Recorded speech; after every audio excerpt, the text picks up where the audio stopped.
అందరూ మాకు నవ్వించారు. ఈ రోజు ఏంటి సెంటిమెంటల్ చేశారు? ఎప్పుడు నవ్విస్తాం కదా, నవ్విస్తూ సరదాగా రైతుల కష్టం కూడా చెప్తే బాగుంటుంది. రెస్పాన్సిబిలిటీ కదా. మనం మా ప్రకృతిని కాపాడుకోవాలి, అలాగే మా రైతుల గురించి కూడా ఆలోచించాలి. అంతే.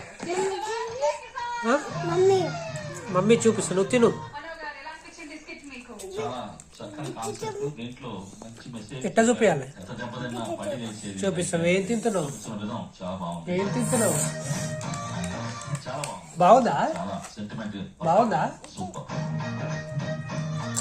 రోజా గారు రైతు బాగుంటే దేశం బాగుంటుందని నమ్మిన స్టేట్స్ అన్ని బాగున్నాయి. మనం చూసాం చాలా సార్లు.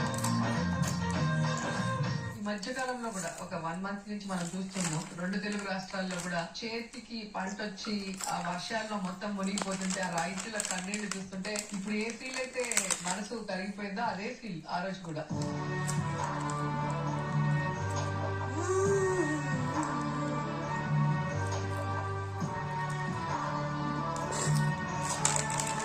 ఎందుకంటే ఎన్ని కష్టాలు వచ్చినా లాభం వస్తుందో లేదో, గిట్టుబాటు ధర వస్తుందో లేదో, ఎప్పుడు కూడా వ్యాపారం లాగా మెల్లగా, మెల్లగా. మంచిగా అన్నం పెట్టాలి అని రైతు ఆలోచిస్తాడు కదా అమ్మలాగా. సో రైతుకి చేస్తున్నారు.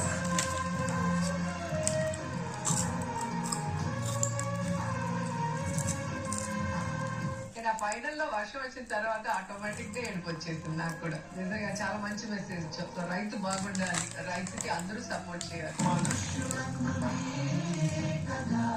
అపోలే ఇంకా అపోలే